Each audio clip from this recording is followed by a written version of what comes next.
frankly, the people that were questioning that statement, was it too tough? Maybe it wasn't tough enough.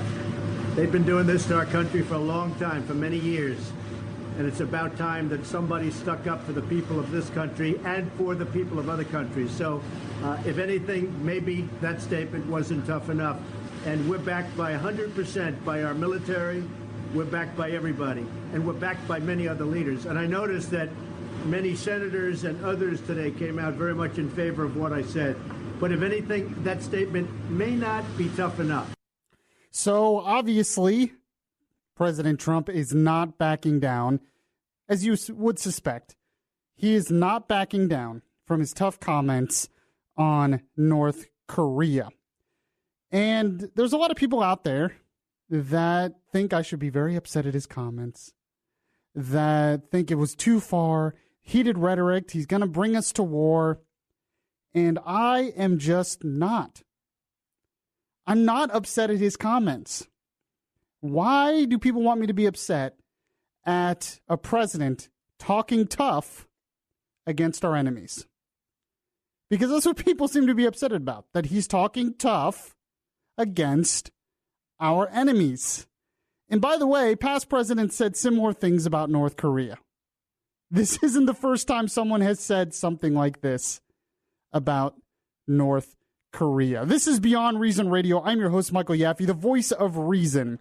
In a world that is beyond reason, we are on till 9 p.m. tonight, right here on News Radio 102.5 WFLA. Make sure if you miss any of the show, you can catch the podcast anywhere podcasts are available. We are on Facebook Live as well. You can like the Beyond Reason Radio Facebook page, or you can send me a friend request, or you can follow me on Twitter at Beyond Reason R.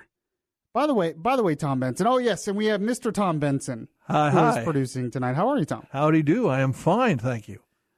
You know, and speaking of Twitter, you're on Twitter a lot, too. I am. Mm-hmm, mm-hmm. I got to get better at being a Twitter troll.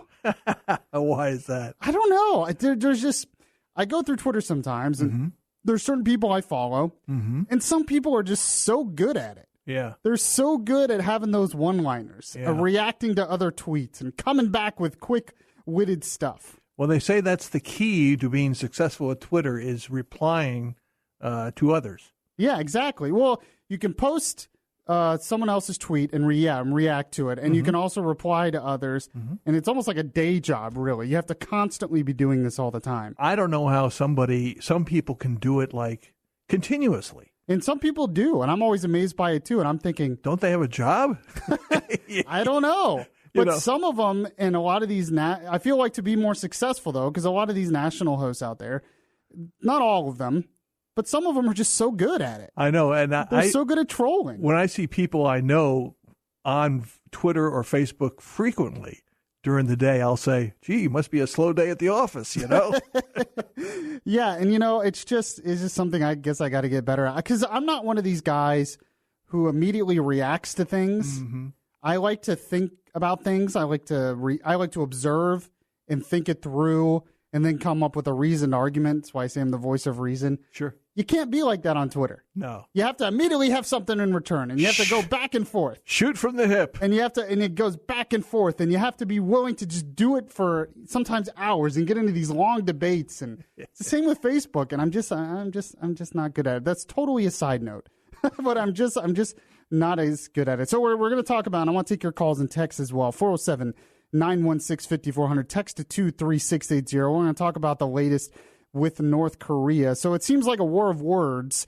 Recently, North Korea came out and said Trump's comments are nonsense.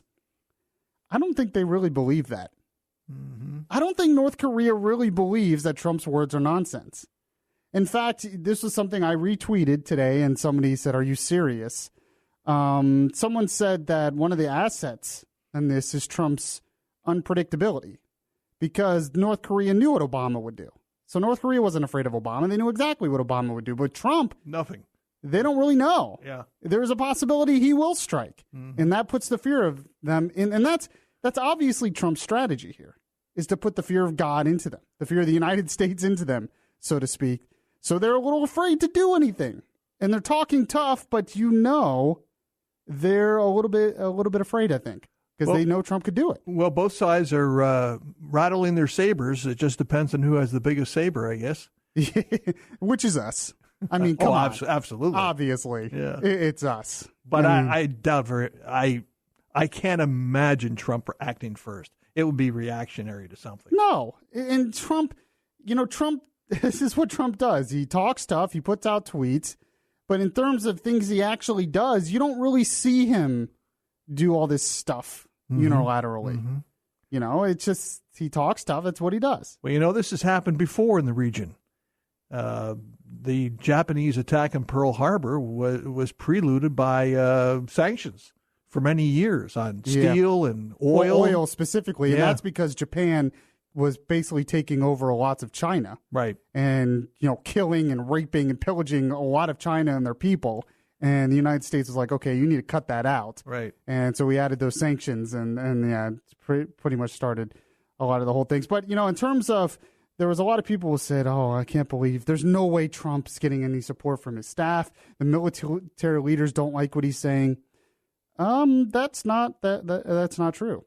In fact, James Mattis, General Defense Secretary James Mattis, Mad Dog Mattis. I've always said it's nice having somebody nicknamed Mad Dog on our side. Well, I mean, the guy was asked a few weeks ago, this is the best cut of the year. Yeah. He was asked, what keeps you up at night? And he says, nothing. It's my job to keep them up at night. I mean, that is awesome. Yeah. Do you think that guy is going to have a problem with what Trump said? No. And this is what he put out a statement. This is what he said. He said, the United States and our allies have the demonstrated capabilities and unquestionable commitment to defend ourselves from an attack. Kim Jong-un should take heed of the United Nations Security Council unified voice in statements from governments the world over who agree the DPRK poses a threat to global security and stability. The DPRK must choose to stop isolating itself and stand down in its pursuit of nuclear weapons. The DPRK should cease any consideration of actions that would lead to the end of its regime and the destruction of its people. Yeah, it doesn't get much tougher than that. No, it doesn't. And I'm just... And our other concern is not only the fact that they could possibly reach out and strike American territories like Guam or the Aleutian Islands or something like that, but it's also the people we support over there with military alliances, Japan, South Korea. Yeah, exactly right. And speaking of that, well, let's get to the audio here. I have some audio sound cuts here of people actually supportive of Trump because, I talk about how I've had some people hate me recently on social media because I've been critical of Trump.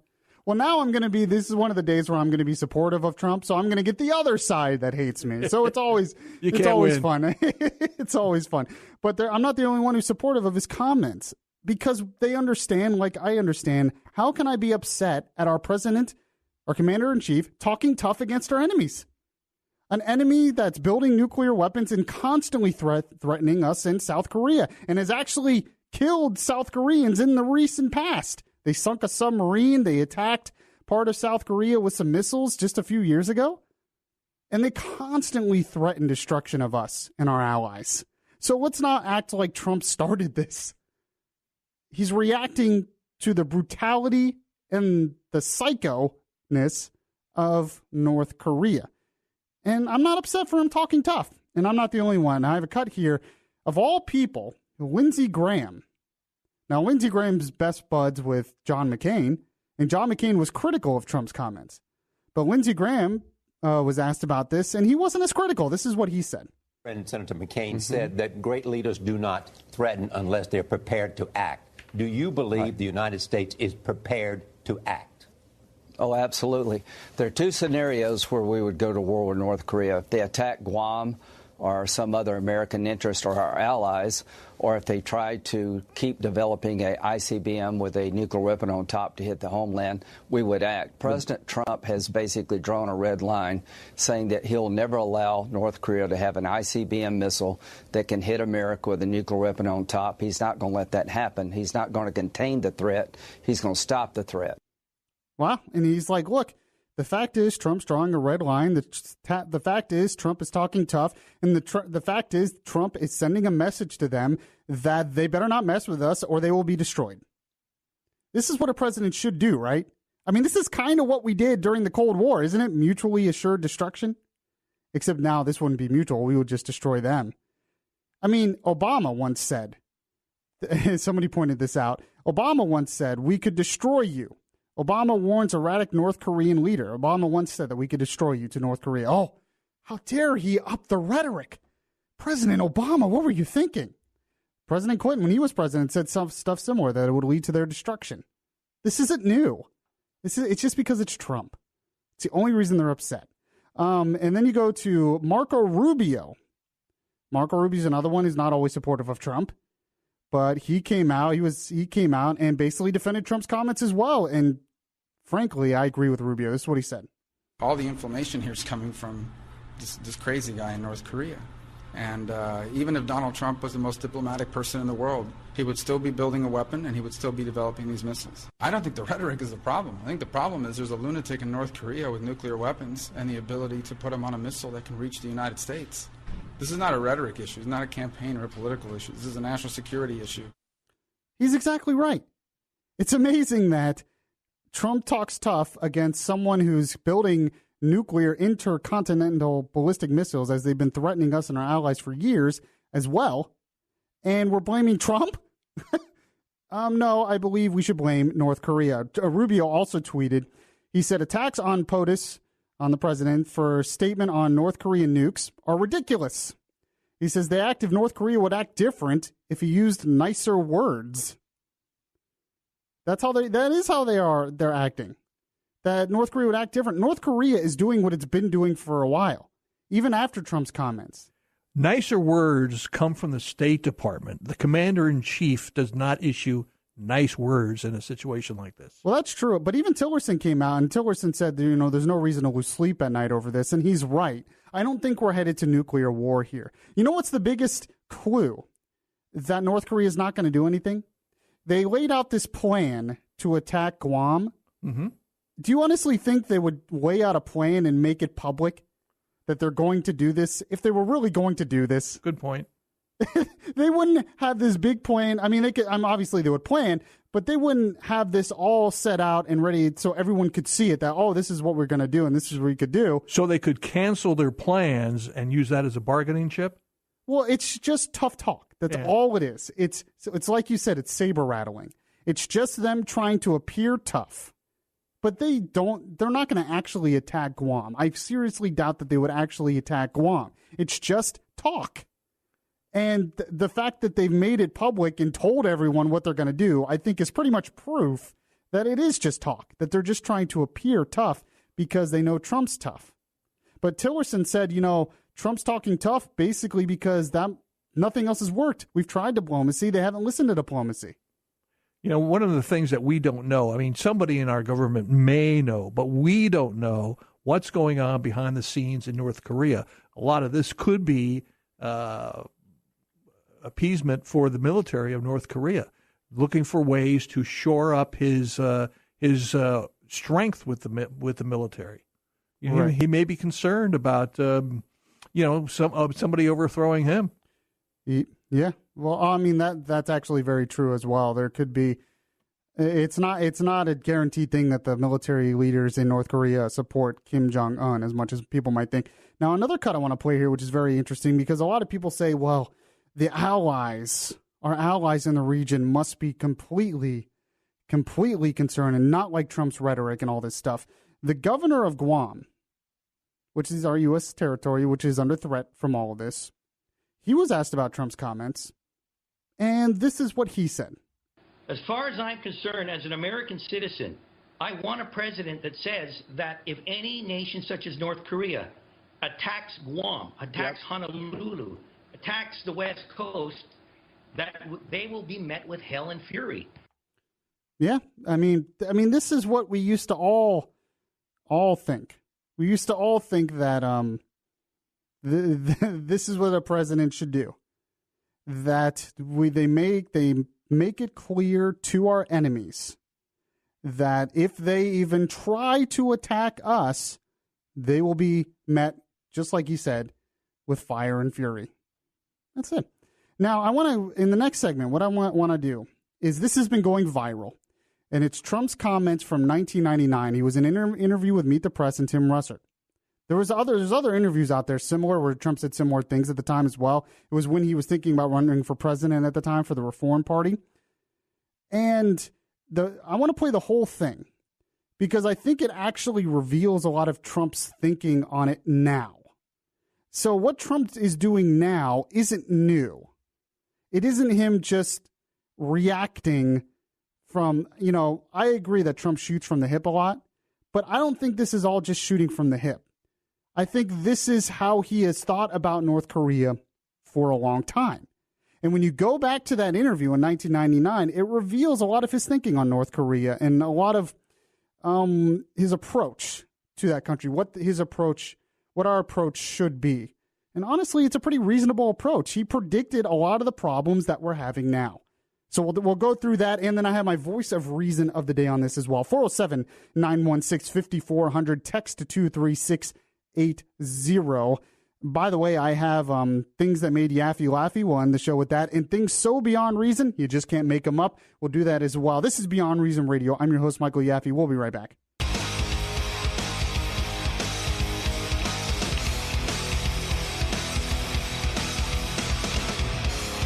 The voice of reason in a world that is beyond reason is back now. Yes, welcome back to the show, everyone. This is Beyond Reason Radio. We are on until 9 p.m. tonight right here live on News Radio 102.5 WFLA. If you miss any of the show, make sure to check out the podcast anywhere podcasts are available. We've been talking about the latest with North Korea. It seems like things are still pretty tense. Does that mean we're headed towards a nuclear war? No. I mean, North Korea, they held a mass rally today, or yesterday actually, in support for Kim Jong-un. I'm sure the people there were not forced at all to do any of that stuff. It's because they love him so much. And pick up your government check at Gate C on your way home. We'll feed you if you come to our rally. That's right. That's probably what it is. Have you ever seen that documentary? There's a documentary on Netflix where they allow a guy to go into North Korea. He's ophthalmologist maybe? Okay. He went in there because they have a problem with cataracts. A bunch of people in that country have cataracts, and they don't have the medical technology to help people get rid of them. So he allowed this guy to go in to North Korea and work on people to get rid of their cataracts. And the guy secretly taped a lot of what was going on in that country. Oh, wow. This is before Kim Jong-un. This was when Kim Jong-il was in power. Uh-huh. It is crazy, creepy what goes on in that country. The one thing that was most amazing about it was he healed, he moved a lot of the cataracts, and the people after they took off the stuff and they realized they could see, the first thing they did is they walked over to a picture of Kim Jong-il and thanked their great leader for all he had done for them and healing their problems with their eye. Mm-hmm. That is how they worshiped him. That is what you're supposed to do in that country. It's what you better do in that country. Yeah, exactly right. So, but then when you talk to people who have defected from North Korea, they tell you it's just bad. It's just really, really bad. But that documentary was very eye-opening on what goes on in that country. That guy was really lucky, actually, to get out of there because he was taking video and everything. Pretty crazy stuff. But I wanted to get into, because the debate's been about Trump's comments. And I'm one of these people who, I really don't have a problem with Trump's comments. He's talking tough against our enemy. Good. Nothing else has worked. Other leaders, other presidents have talked tough against North Korea. And I think a lot of his strategy here has been his strategy for a while. And this is revealed in an interview he did with Tim Russert in 1999 when he was thinking about running for president back then. And he was talking about North Korea back then. It's amazing how these problems have existed for so long and how we've just kicked the can down the road. I mean, to blame Trump for what's going on now. Now, this is a problem that's existed long before Trump, long before Obama, actually. I mean, Clinton, Bush, Obama all kicked this can down the road because they didn't want to really deal with it. They tried to bribe North Korea into stopping. That obviously didn't work. And by the way, we've taken that approach to Iran. We'll see how well that works. It's basically the same approach we've taken to Iran with their Iran nuclear deal. Same thing. So Trump, in this interview talks about, at the time, his thinking on North Korea, and it reveals why Trump is doing what he's doing today. So let's go through it. Here it is. One is North Korea. And you say that you, as president, would be willing to launch a preemptive strike against North Korea's nuclear capability. First, I'd negotiate. I would negotiate like crazy, and I'd make sure that we tried to get the best deal possible. But look, Tim, if a man walks up to you in a street in Washington, because this doesn't happen, of course, in New York, but if a man walks up and puts a gun to your head and says, give me your money, wouldn't you rather know where he's coming from before he had the gun in his hand? And these people, in 3 or 4 years, are going to be having nuclear weapons. They're going to have those weapons pointed all over the world, and specifically at the United States. And wouldn't you be better off solving this really potentially unbelievable, and the biggest problem, I mean, we can talk about the economy, we can talk about Social Security. The biggest problem this world has is nuclear proliferation. Okay, stop right there. So right off the bat, and this is Trump's strategy in a lot of things, but right off the bat, he says, back in 1999, we need to solve this problem now. Otherwise, they're going to have nuclear missiles pointed at our cities. Well, he was right. They didn't solve the problem, and that's where we are now. A very reasonable position. And he's saying, I would want to negotiate. And the fact is, the Trump administration has tried to negotiate up to this point. Tillerson, Nikki Haley have tried to negotiate. They're not negotiating. They're not even doing it. So that leads to Trump's next step then, if they're not willing to negotiate, which he talked about in 1999. Here it is. And we have a country out there in North Korea, which is sort of wacko, which is not a bunch of dummies, and they are going out and they are developing nuclear weapons. And they're not doing it because they're having fun doing it. They're doing it for a reason.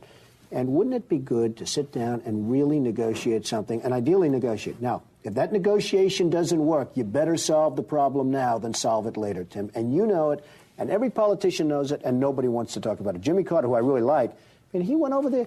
It was so soft. These people are laughing at us. Okay, stop right there. So right there, he talks about Jimmy Carter going over there and the leaders going over there, and when they try to negotiate, they're soft. And that's how Trump feels now. It's obvious that this has been Trump's thinking for a long time, that our leaders have been too soft on the leaders in North Korea. And the leaders in North Korea know it. They know and have known for years that the United States isn't really going to do anything. And so that's why they haven't been incentivized to stop their nuclear program. And Trump's saying, look, we're being so soft that they're laughing at us. And I think he's right, and I think he was right, that behind the scene, that's what those leaders are thinking. They're laughing at us. They know the United States isn't going to do anything. So if that's been Trump's thinking for all these years, it totally makes sense why Trump is saying what he's saying now. Because what he's saying now is we're talking tough. Because they have been laughing at us for so long, because we have been so soft on them, that it's time to talk tough. And because that's all they understand. And now North Korea is saying, oh, it's all a bunch of nonsense. But I guarantee you behind the scenes, they're a little worried. Because they know Trump could actually do it. Now, does this mean when Trump talks tough, he's talking about nuclear war? No, and Trump actually says that in this interview as well. Continue on, Tom Benson. Former General of the Air Force, Merrill McPeak, the former Secretary of Defense, Les Aspin, said you could not launch a preemptive strike against North Korea because the nuclear fallout could be devastating to the Asian Peninsula.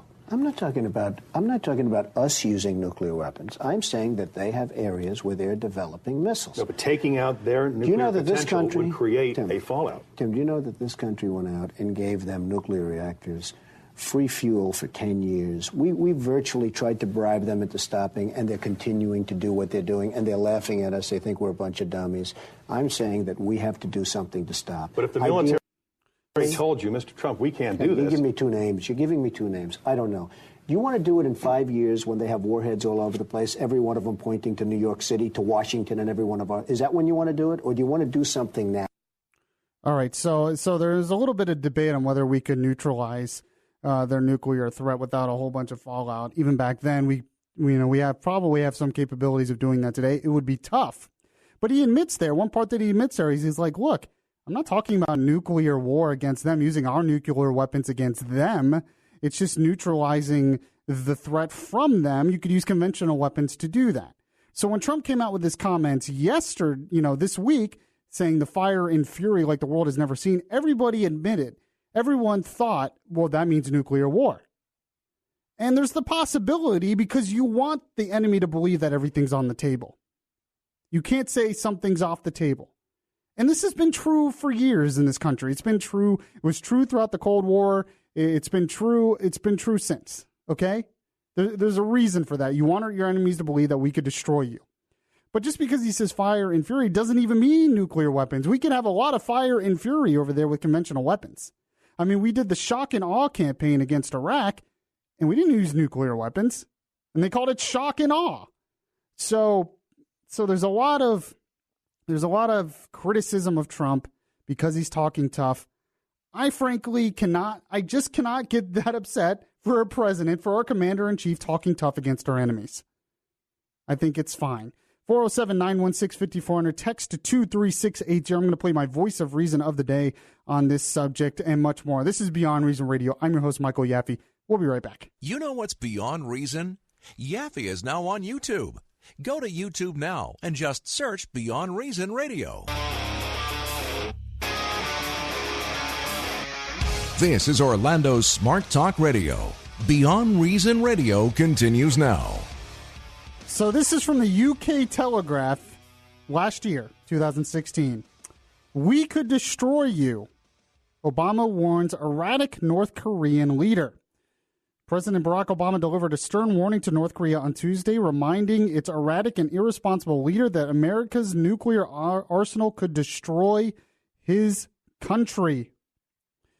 He said, we could obviously destroy North Korea with our arsenals, he told CBS News. But aside from the humanitarian cost of that, they are right next door to our vital ally, South Korea. Interesting. How dare he say that thing? Why is he escalating it? Well, it's all right when he says it because no one believes he means it. Yeah, well, I mean, it's obviously, and even that wasn't really as tough as it should have been, not nearly as tough as Trump. But it was still tough. It was still, sending a message. Different styles, different way of putting the same message out there. It's just incredible to me. All this blaming Trump for this. You know what this kind of reminds me of? I was just thinking about this in the break. It reminds me of those who blame us for 9/11. Have you noticed that, there was a certain crowd after the 9/11 terrorist attacks and the terrorist attacks we've had here and across the world, that it was really our fault that it happened, that it was America's fault, that we were the problem in the world, that it was our foreign policy and our quote-unquote interventionism that caused radical Islam to hate us so much and attack us on 9/11. We actually deserved it, right? Yeah, we kind of deserved it because of our foreign policy and our military across the world. That's the thinking that's now I'm seeing right now. That, if anything happens with North Korea, it's Trump's fault. I mean, forget that North Korea is the one breaking international law. Forget that North Korea is the one that practically enslaves and starves its own people. Forget that North Korea is the one that's actually killed South Korean soldiers in the recent past. Forget that North Korea is the one that's been talking about aiming nuclear weapons at our cities and the destruction of us and everything. This is all Trump's fault? It's just like Marco Rubio said. It's nonsense. They act like North Korea is going to be different, act differently if Trump talks nicer. Of course not. So I wanted to play a voice of reason on this. Mark Levin, on his radio show yesterday, actually talked about this. And I thought he made a really good point on this in terms of the attack on how all the attacks have been directed towards Trump instead of North Korea and how insane that is. This is what he said. Now, that's obviously a premeditated statement. Talking about Trump's statement here. When you see the video, he's looking down at a piece of paper a few times. I'm sure it was vetted. But in any event, I'm immediately watching people trash the president for his statement, that it's reckless, that he's only encouraging North Korea, and on and on and on. I also asked a question yesterday, do you think the Democrats would rally around the commander-in-chief? Should the threat to the United States become immediate? And most of us said no, that they wouldn't. So we learned today that the North Koreans are far more advanced than we knew.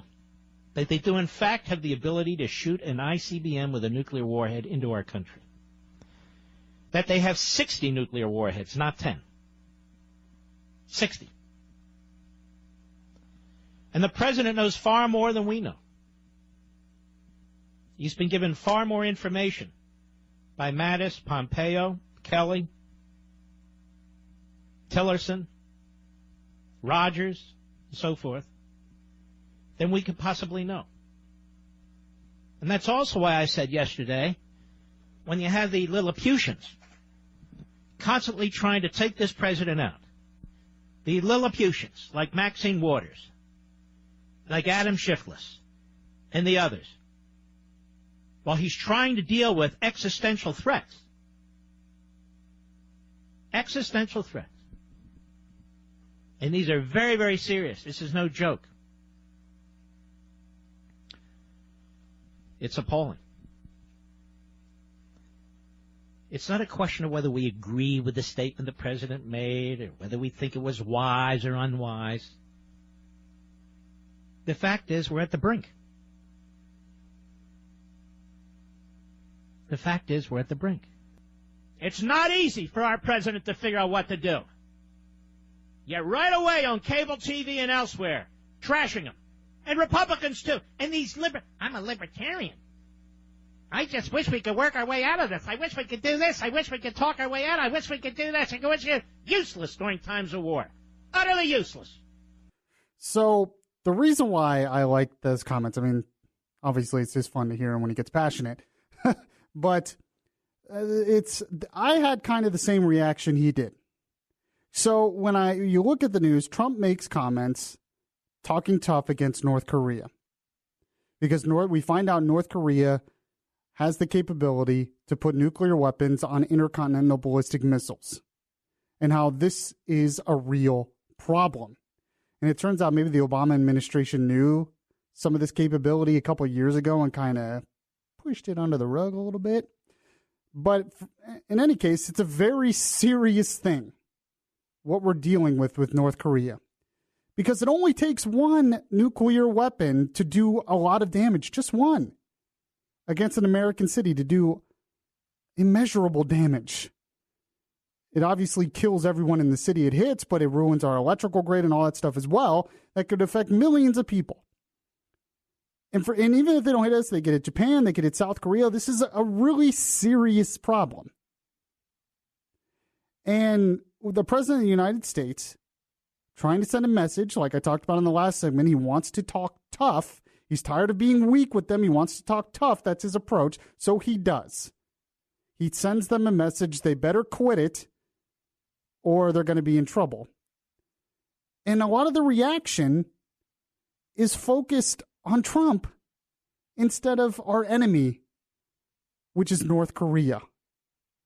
And I have the same frustrations as he does in that situation.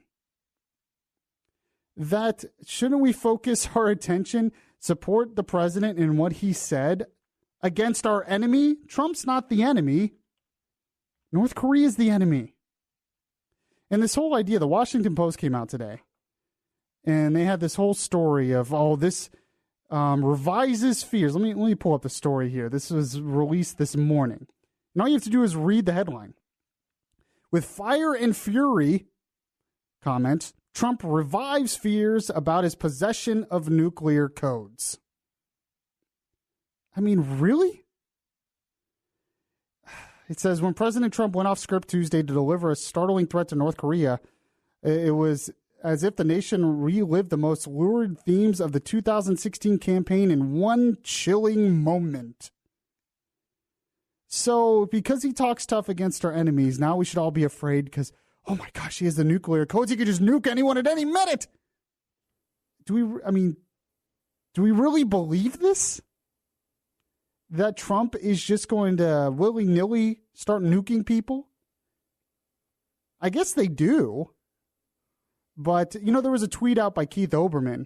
I don't know why I quoted a tweet by Keith Olbermann. But he tweeted out a comment from North Korean general saying, the North Korean general makes sense, more sense than our president. Okay. I'm like, really?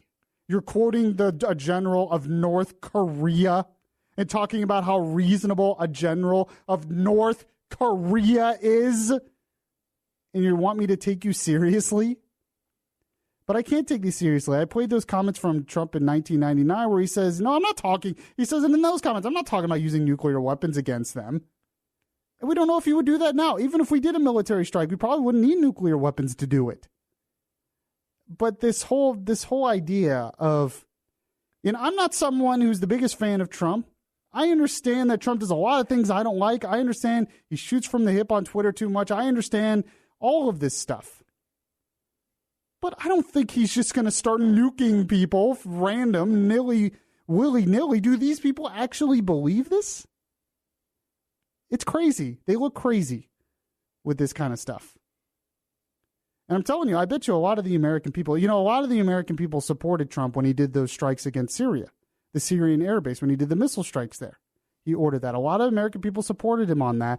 And I guarantee you a lot more Americans than people want to admit support him on his comments against North Korea because they like that the president of the United States is finally standing up against our enemies and talking tough against our enemies, like Trump said in those comments today. 407-916-5400. Text to 23680. We have stories so beyond reason, you just can't make them up. This is Beyond Reason Radio. I'm your host, Michael Yaffee. We'll be right back. Subscribe to the Beyond Reason podcast today on your Stitcher app and hear the voice of reason anytime.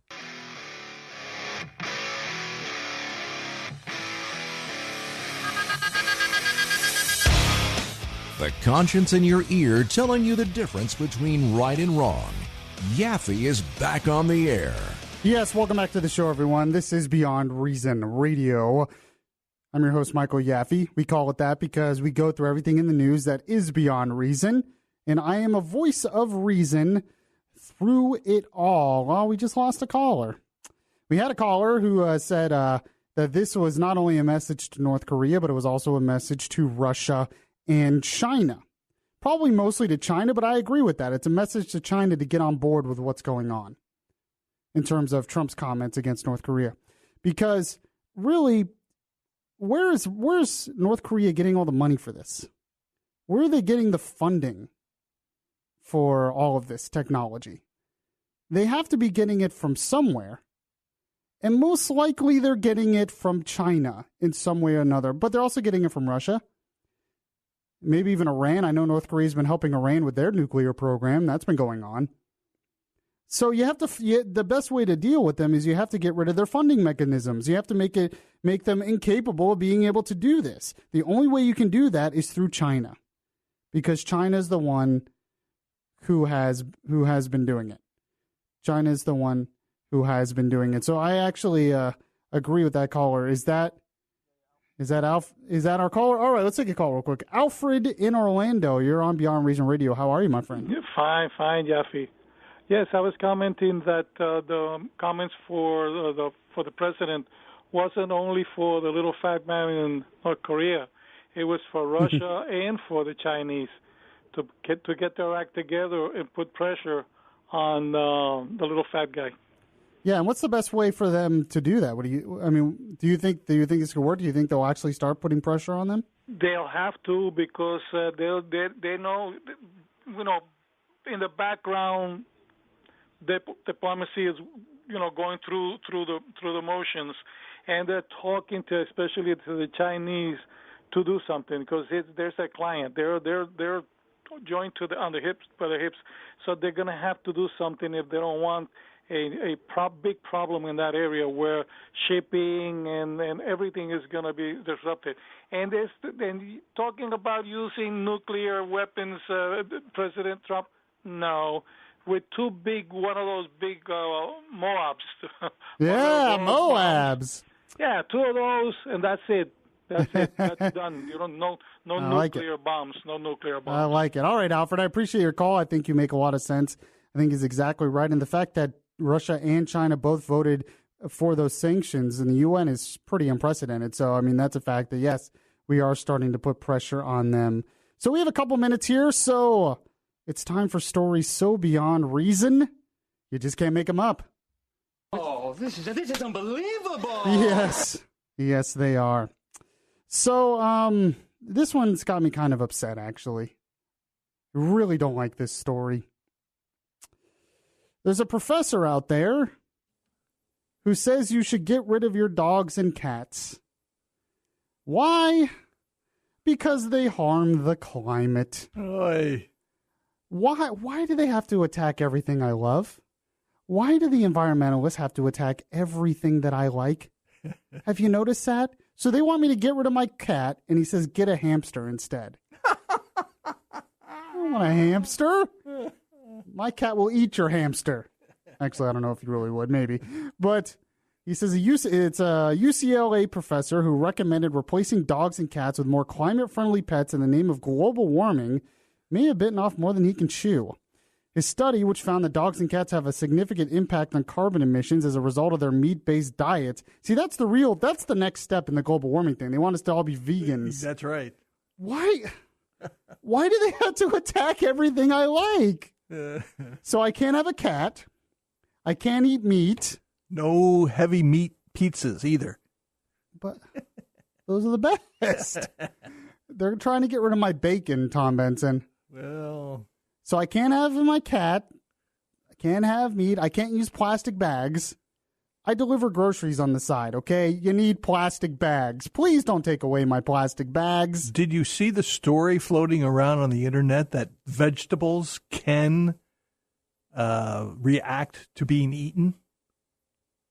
What do you mean? They like they feel pain? Right, yeah. Yeah. Really? Yeah. I mean, they are living things. Sure. Absolutely so. You know, what are you gonna do then? Yeah, but we have to save the planet, Tom Benson. Oh, okay. So we have to. I mean, Al Gore doesn't have to get rid of anything. Let me make note of that. Save the planet. Al Gore, he doesn't have to get rid of anything. He can have a huge house using tons of electricity and all this stuff, and it's no problem. But we have to get rid of our pets and our plastic bags, and we have to take less hot showers, which is another thing I really like, a nice hot shower. Please, I still think the water heater is probably the best invention of all time. I mean, seriously, this is totally off topic. But seriously, imagine life without being able to take a hot shower. Can you imagine life without being able to take a hot shower? No, not really. I could imagine life without a lot of the other stuff, even a smartphone, even a TV or something. But not being able to take a hot shower? No, maybe air conditioner. I don't know. Those are kind of up there. But we have to get rid of all these things. But now they're going after my cat and dogs. No. That's what I tell them. All right. The first hour is up. In the next hour, I want to go over some of the reaction to this whole Google memo. The guy was fired. The employee of Google was fired. We talked about that on Tuesday's show, and now there's been more reaction to it that I must get into, and we will. This is Beyond Reason Radio. I am your host, Michael Yaffee. One more hour to go. We'll be right back.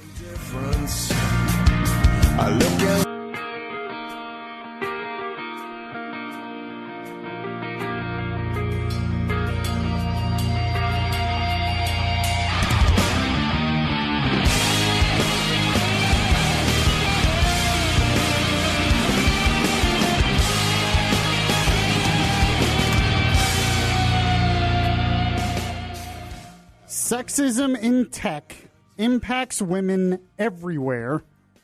That is what YouTube CEO said this week.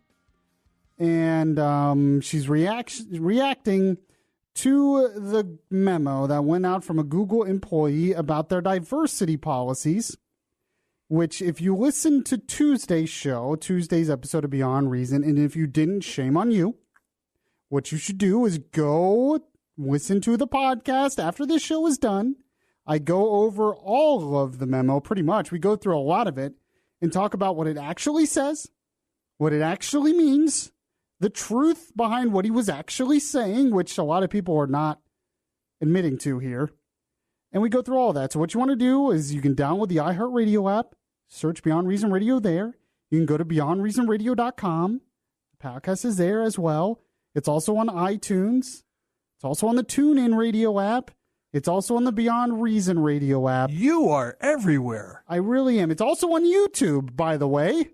So you can find it there as well, or you can like the Beyond Reason Radio Facebook page. Go to the last episode where I go through a lot of it.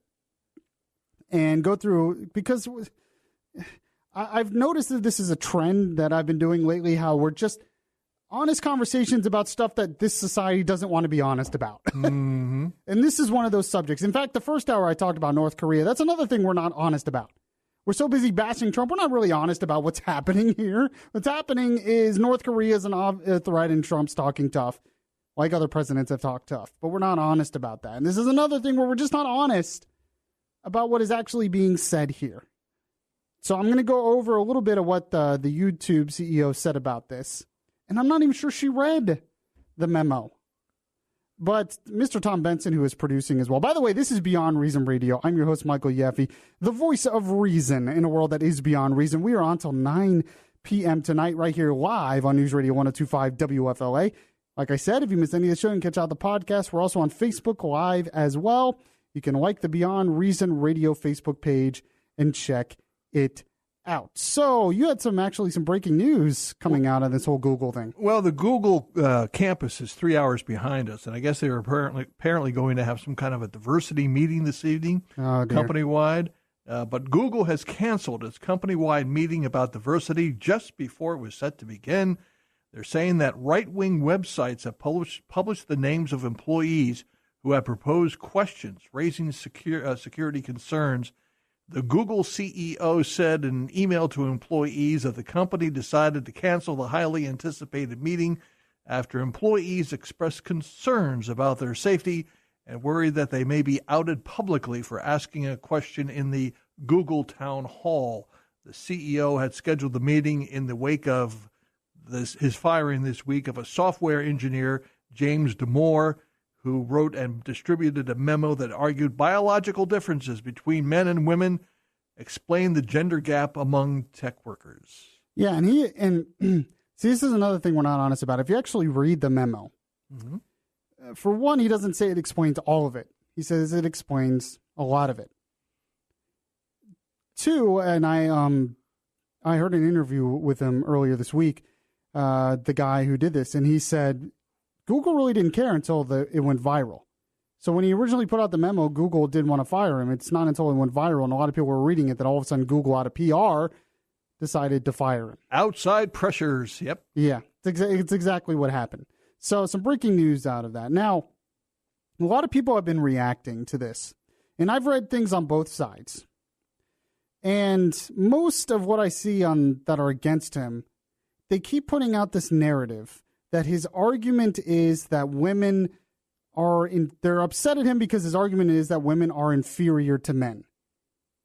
And that's not his argument. That's not his argument at all in his memo. And then, so we have the YouTube CEO, Susan, Wojcicki? I don't even know how to say her last name. It's Wojcicki or Wojcicki. She's here in a green card, apparently. I don't know, but she started out Google years ago. She's now the CEO of YouTube. She found out about this memo, and this is what she said. She said, "Yesterday, after reading the news, my daughter asked me a question. She wrote, 'Mom, is it true that there are biological reasons why there are fewer women in tech and leadership?' She said, 'Time and again, I have faced the slights that come with that question.'" Now, she's a fine one to talk. She's in a big position. Yes, and if you read, okay, let me just read what she says here, and then go back to what the memo actually says. The memo is just pointing out that there are differences between men and women, that men and women have different strengths and weaknesses in different areas. I mean, this is pretty well known. It's just a lot of it's common sense. Sure. We know if you have a wife or you have a daughter or you have a sibling of the opposite sex, you know these things. And some people say, no, that's not true. That's been debunked. And I have some actually facts on that a little bit later. But this is what she said. She says, "I've had my abilities and commitment to my job questioned. I've been left out of key industry events and social gatherings. I've had meetings with external leaders where they primarily address the major junior male colleagues. I've had my comments frequently interrupted and my ideas ignored until they were rephrased by men. No matter how often this all happened, it still hurt. Okay, and those things are not good. Those things are bad. The problem is, in the memo, he also says those things are bad. He actually says we shouldn't do those things, pretty much in his memo. She continues on. She says, when I saw the memo that circulated last week, I once again felt that pain and empathized with the pain it must have caused others. I thought about the women at Google who are now facing a very public discussion about their abilities, sparked by one of their own coworkers. I thought about the women throughout the tech field who are already dealing with the implicit biases that haunt our industry, which I've written about before. Now confronting them explicitly. I thought about how the gender gap persists in tech despite declining in other STEM fields, how hard we've been working as an industry to reverse that trend, and how this was yet another discouraging signal to young women who aspire to study computer science. And as my child asked me the question I'd long sought to overcome in my own life, I thought about how tragic it was that the unfounded bias was now being exposed to a new generation. Here's the problem with what she says here. He, in his memo, doesn't say any of those things. He doesn't say that women who have the abilities should not be able to get that. He actually talks against stereotypes in his memo. I have the memo right here, so I'll read some of the stuff he says. He says, was his reply to the public response and misrepresentation that he added to the memo. He said, I value diversity and inclusion. I am not denying that sexism exists and don't endorse using stereotypes. When addressing the gap in representation in the population, we need to look at population-level differences in distributions. If we can't have an honest discussion about this, then we can never truly solve the problem. Psychological safety is built on mutual respect and acceptance, but unfortunately our culture of shaming and misrepresentation is disrespectful and unaccepting of anyone outside its echo chamber. Despite what the public response seems to have been, I've gotten many personal messages from fellow Googlers expressing their gratitude for bringing up these very important issues, which they agree but would never have the courage to say or defend because of our shaming culture and the possibility of being fired. This needs to change. So when you go through the memo, he is not saying that women who have the ability should be stereotyped, should have bias against him, should, not be put into meetings like she said, and all this other stuff. All his memo is talking about throughout it is just maybe some explanations. Now, if you want to debate the explanations he has and the science he has, that's fine. But he's not arguing that women are inferior. He's not even saying that all women can't do these jobs. He's merely saying that biologically, psychologically, men and women on average, not 100%, but on average have differences. And some of those differences can maybe explain why there's still a gender gap. That maybe the whole reason, because what the CEO of YouTube is saying and what a lot of the left is saying, that the only reason there is a gender gap is because of sexism, because of stereotypes being pushed out there. That's the only reason there's a gender gap out there. It's because of sexism. That is the narrative they're trying to push forward. And what he is saying is, yes, sexism exists a little bit, but that might not be the only reason. That there might be some other reasons why this gender gap exists. And then he actually goes through solutions, which I went over in the show on Tuesday.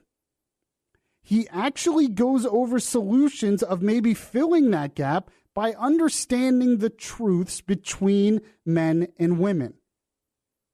That there are certain things, that there are certain strengths that women have that men on average, remember, this is all on average, this is all on a curve.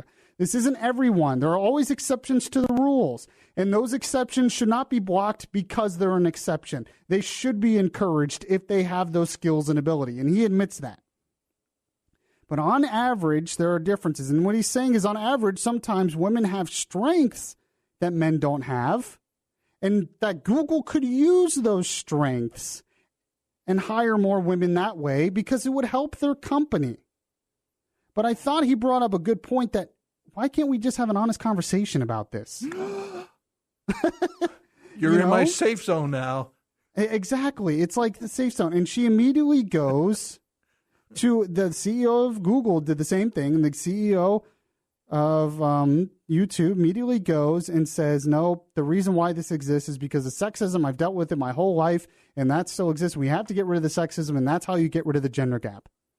That the fact that women and men have these differences doesn't explain it. Really? And, and I mentioned this before, but a lot of times when I bring up these issues about how men and women have differences, they have different strengths and weaknesses on average because biologically they're different. Absolutely. They are? Oh. Yes, believe it or not. All right. That we're not saying one is inferior to the other. When you say different, that doesn't mean inferior. But a lot of times when I bring this up, it's women who agree with me. A lot of the times. It's women who come out and say, you're right. Because they value their differences as well. They value that there's a difference. Society has been built on those differences. And, and that's the differences are a beautiful thing too. When I eventually find a wife, I don't want to marry a man who's exactly like me. I want to marry a woman who compliments me. That's reasonable, I thought. But well, you're old-fashioned. Yeah, I guess so. It doesn't matter what I say. People will still come out and say I'm wrong. People will still come out and say you're just pushing the sexist line. And all this memo does is push the narrative that women should not be attracted in these tech positions and yada, yada, yada. It doesn't say that at all.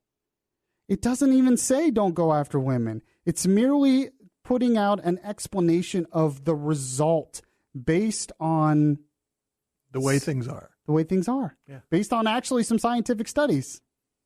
And there was actually, I found an interesting piece today that went over some things that Psychology Today, the magazine, had come out with some differences between men and women. And they talk about some of this stuff. So we'll talk about that, and we have a lot more to get to. This is Beyond Reason Radio. I'm your host, Michael Yaffee. We'll be right back. Listen to the latest episodes of Beyond Reason. Download the podcast at Spreaker.com.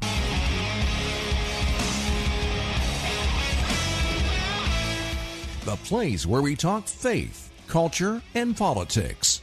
Beyond Reason Radio continues. Yes, welcome back to the show, everyone. This is another edition of Beyond Reason Radio, where I'm your host, Michael Yaffee, the voice of reason.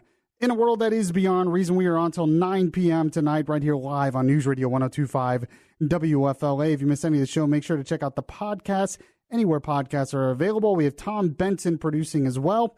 You can call 407-916-5400, 407-916-5400, or text to 23680 if you have any comments on anything we are talking about today so far. So we've been talking about the whole Google Memo thing. The Google employee was fired for putting on a memo with some possible explanations on why there might be a gender gap in some of these tech fields. And he was honest, and he was saying sexism might be a part of it, but there might be other reasons as well. And we have to have an honest conversation about it if we're going to deal with the problem and maybe make some positive changes. Well, people said, oh, you're saying women are inferior. Oh, he's sexist. He's promoting sexist stereotypes, and he should be fired. And he was fired. So there you go. And then I talked about the CEO of YouTube, who came out and basically agreed that it was sexist stereotypes, and that it made her sad because it promoted sexist stereotypes, which it does not. It just doesn't. If you read the memo, it's not that unreasonable. He just wants to have an honest conversation about it. So I found an interesting piece here from our buddies at the Daily Wire. Aaron Bandler out there at the Daily Wire. We've talked to people from the Daily Wire before. Great website. Check it out. Ben Shapiro's site.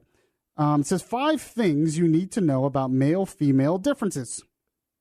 It says a massive triggering has occurred as a result of the Google memo that explains how biological differences between men and women might be part of the reason as to why there are disproportionately more men in tech fields than women.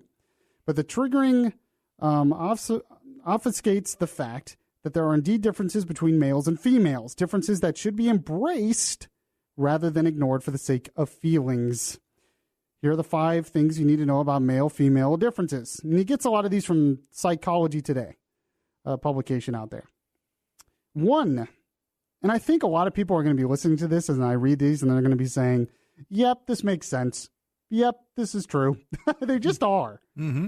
1, male brains tend to be more mechanistic, while female brains tend to be more mentalistic. Mm-hmm.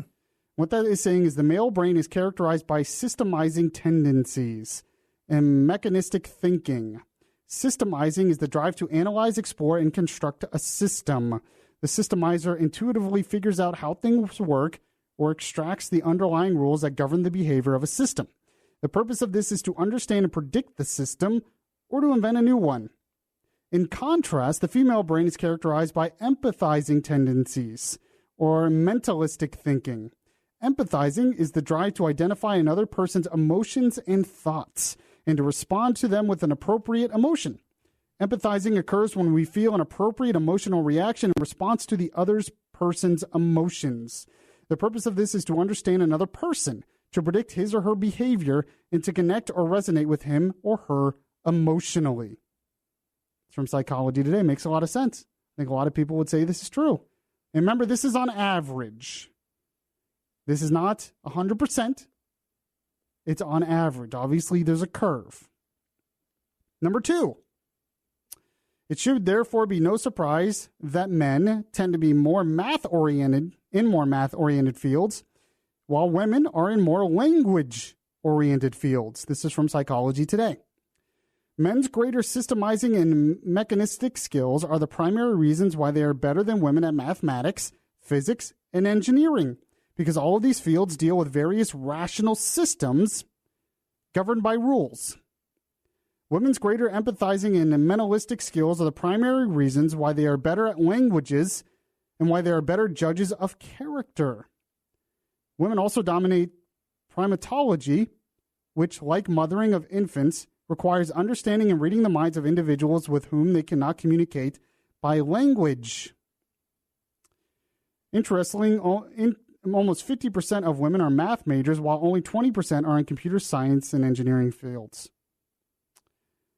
It says the reason why a lot of them are math majors is because they want to be math teachers. You know, there are fields out there, believe it or not, where women have the majority.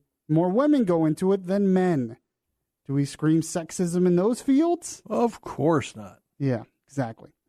Number 3, women are better at multitasking than men.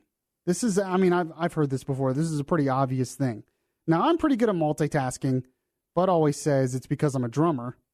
I multitask a lot when I do the morning show and produce the morning show, and he says it's because I'm a drummer and that's helping to multitask. Maybe, I don't know.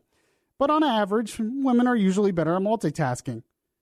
And that's good for motherhood, by the way. It says this is due to the fact that male brains typically feature more gray matter, parts that process information and actions, while female brains typically feature more white matter, which connects the gray matter to other parts of the brain.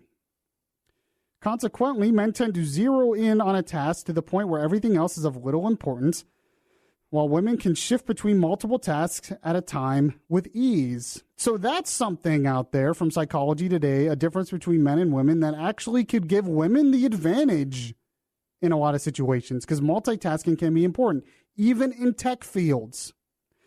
So if there are certain tech jobs that require a lot of multitasking, that is where women could come in and fill the gap.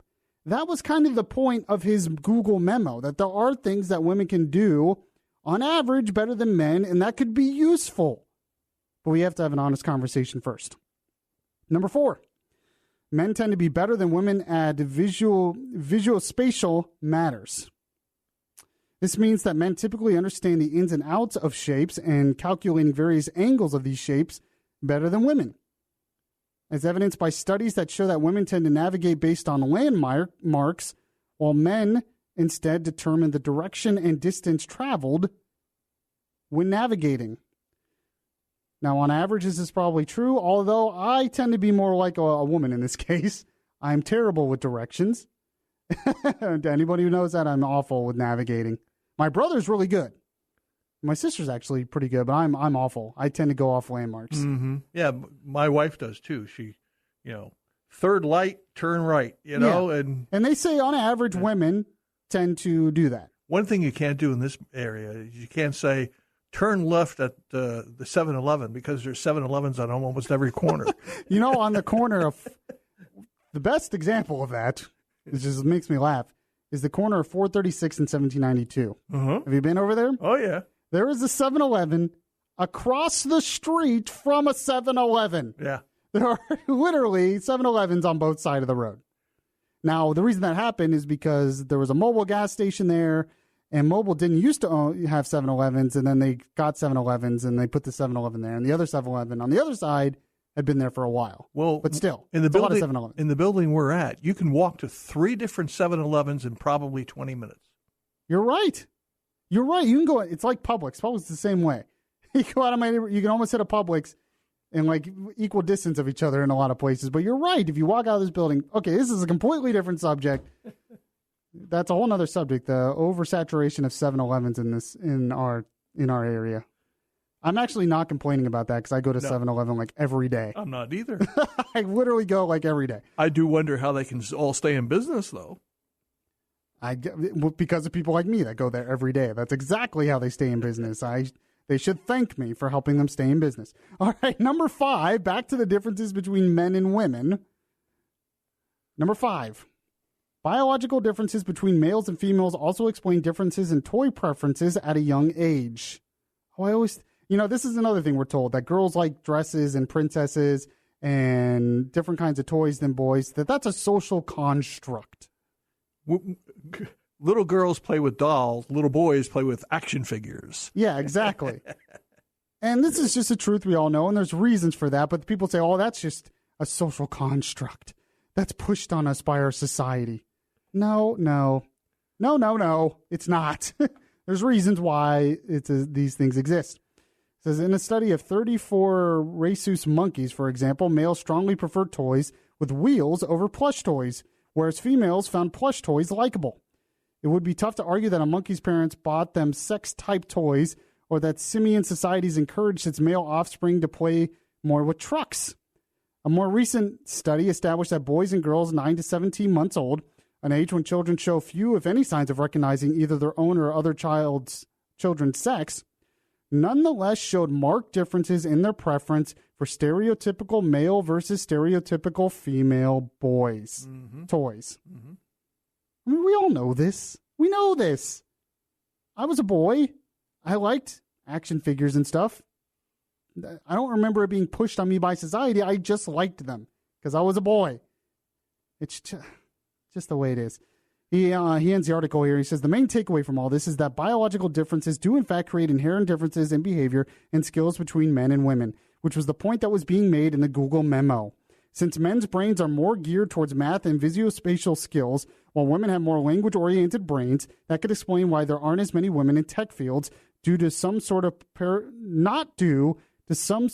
patriarchal oppression against women.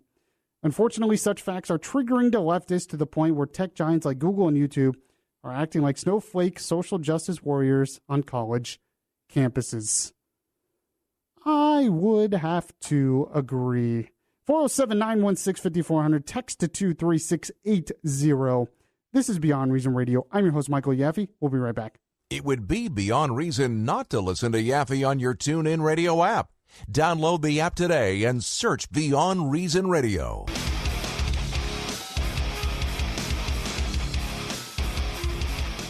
Your safe space for conservative thought, not for political correctness.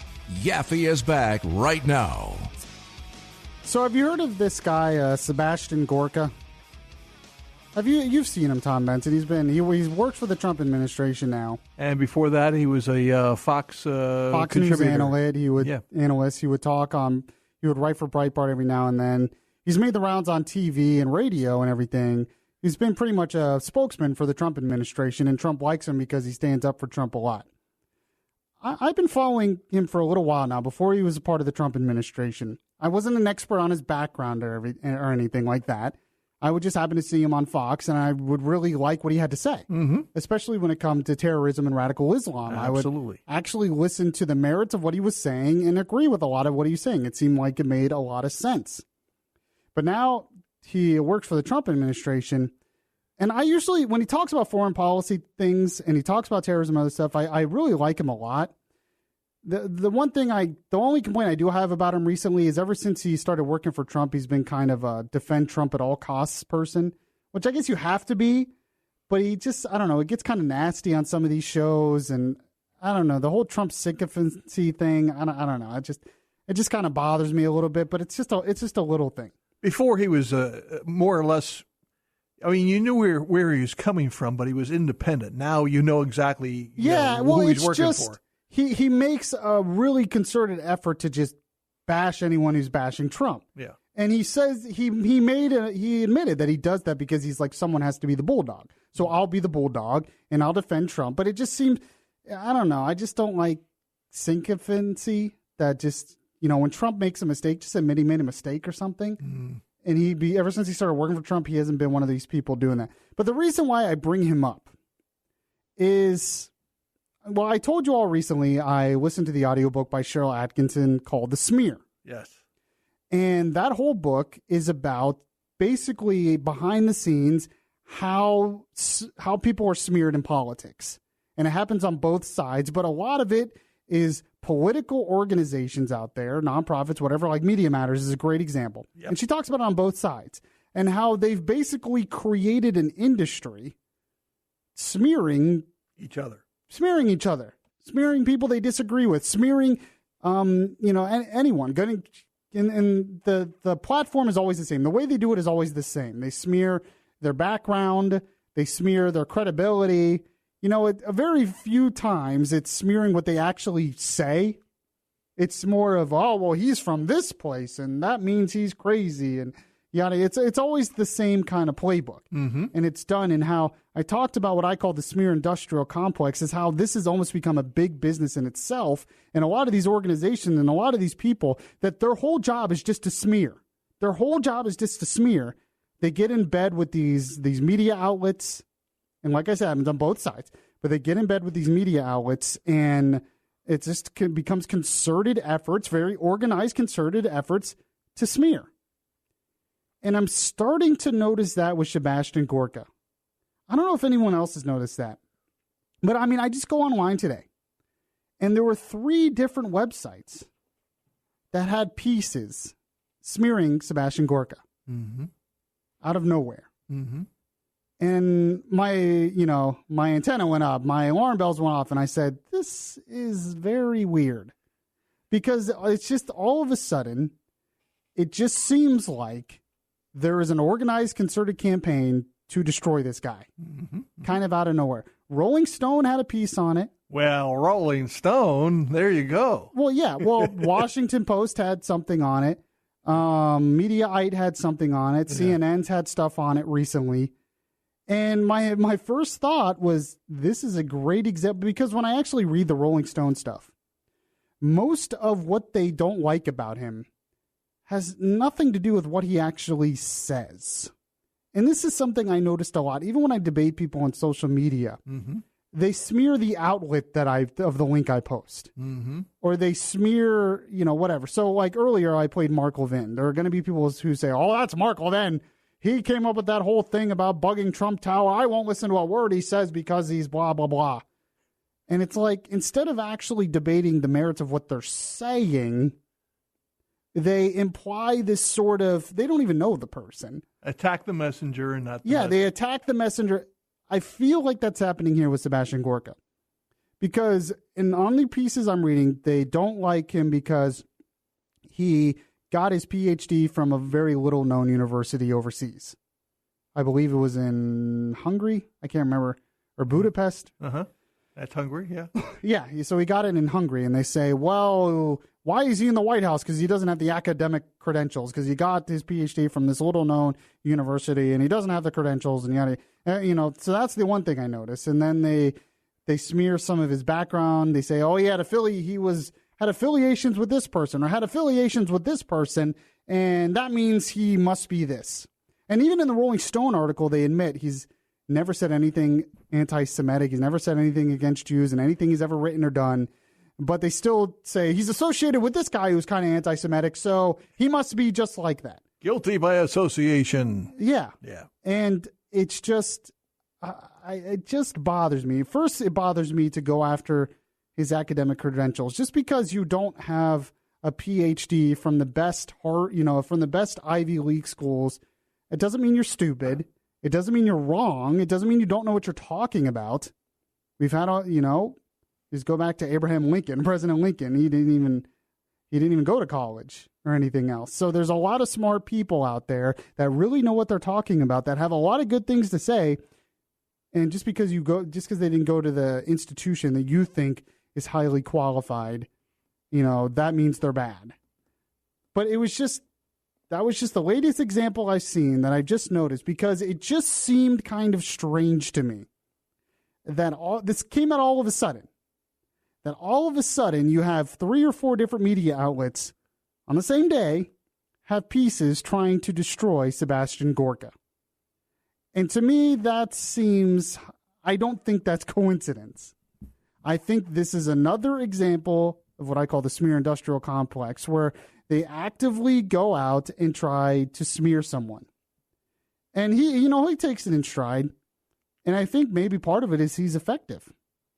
So he makes the rounds. That's why they're attacking him. I think that is why they're attacking him. Because he has gone out there and he goes on all these shows and he's not afraid to say what he means. And he's effective. And people respond to him. And I don't know everything about his background, but when I listen to a lot of what he says, like he was on a show recently and he was talking about the North Korea situation, and he made a lot of sense what he was talking about. He was saying basically he was talking about the Chinese need to get on board, that that we have to cut off the funding that goes to North Korea. We have to do that through China, and we need to send a message to China that they must get on board with what we're doing, because North Korea has been totally destabilizing that region. And that's not in China's best interest. And he pointed out that China likes North Korea because it's a buffer between them and South Korea. But right now, this is even worse because they've destabilized the region so much that it's not even worth having that buffer. So China needs to do something about it. It's in their best interest now to do something about it. He made good points. And so I'm thinking, I'm all of a sudden seeing these stories out there about him. And I'm like, I don't know.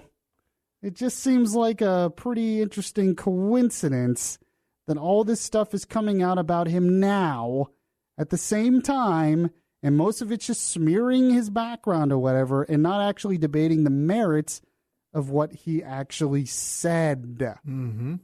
And it's just something that bothers me. I deal with it all the time. I'll post stories from conservative outlets, and immediately people say, well, I'm not reading that because that's a conservative outlet. And it's like, oh, okay. It's fake news. So they hate when Trump says fake news. Fake news. But they do the same thing to me all the time. They do. People on the left and moderates, they do the same thing to me. They'll play the fake news card to me all the time, but they hate when Trump does it. I had someone I posted a story from the National Review, and someone commented and posted a link that talked about how National Review is biased.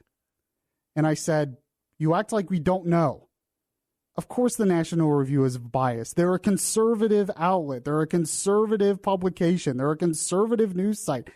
Anyone who reads that knows they are. There isn't a journalist alive who's not biased. Well, and that's a good point, too. But at least the National Review, they admit their bias. Mm-hmm. It's obvious they admit their bias. So when I post a story about that and they come up and they comment and they're like, do your research and know that they're biased. I'm like, we know. Why don't you actually debate what is being said in the article? If you disagree with what's actually being said, then we can have an honest debate. But it's the whole fake news thing. We always blame Trump for this. Trump's the one who says fake news. I get it a ton from the other side as well. I do. And it's the whole thing. They attack the messenger, not the message. But I just noticed there are smear campaigns going on. I would encourage everyone to read that book by Cheryl Atkinson called The Smear. It goes over the history of it and how it's ratcheted up and especially happened under Donald Trump. But very, very interesting stuff. All right. We get to end the show with the best segment of the day, things that made Yaffee Laffy. This is Beyond Reason Radio. I'm your host, Michael Yaffee. We'll be right back.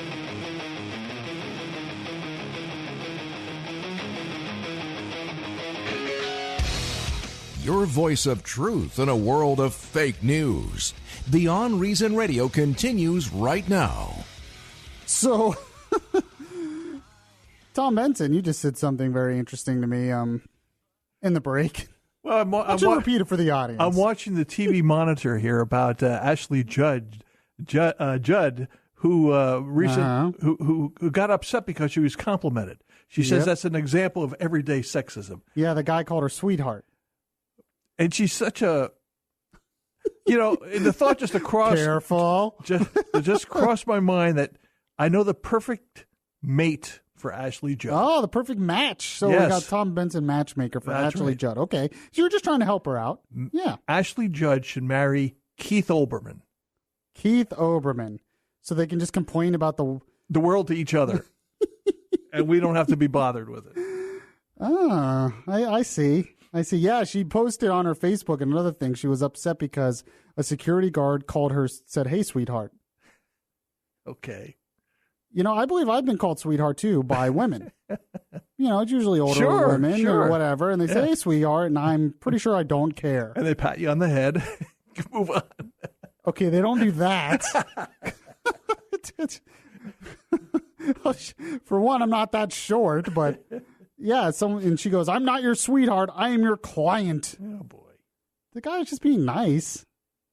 So what part of sweetheart are you offended by? The sweet part?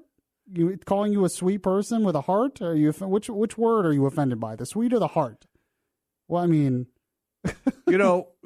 whenever I'm going in and out of a building, using the door, if there's a lady around passing through, I'll hold the door for her. How dare you? However, Ashley Judd, I would make an exception for. If I knew that was her, she can hold the door for me. No, what you do is you hold the door. She would probably not want you to hold the door open for her. Exactly. So you should hold the door open for her and call her sweetheart. Okay. I'll do that. So that made us laugh a little bit. But by the way, this is the segment of things that make Yaffee Laffy.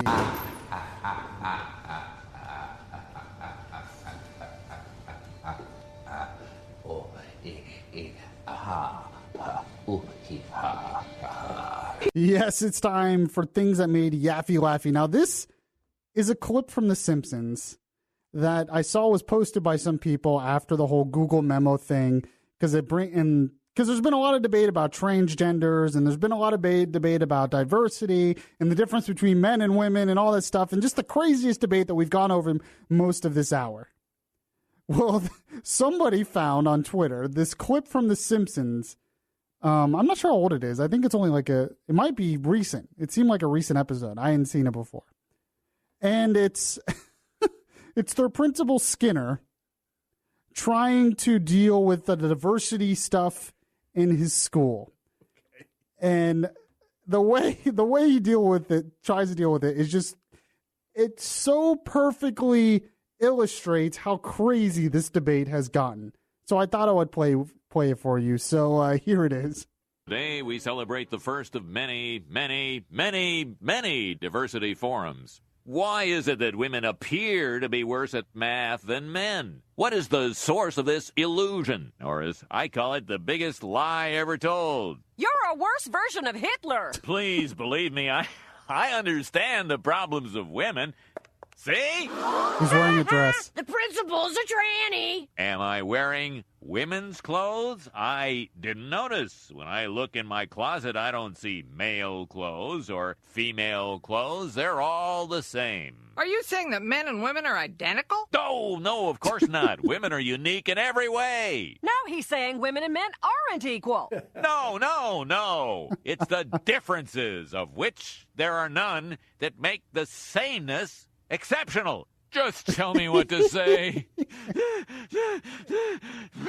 Oh, dear. Attention, students. Due to nervous exhaustion and diarrhea of the mouth, Yes, I said diarrhea. Principal Skinner is going to be replaced by women's educational expert Melanie Upfoot. Children, meet your new principal.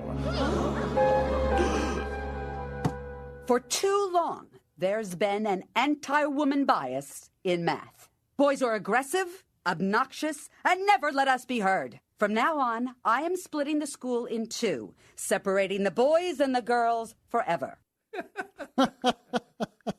I thought that was great. I mean, why does she sound like Nancy Pelosi? Oh, I don't know. I hope that's not her. No, Nancy Pelosi doesn't even sound that clear. I know.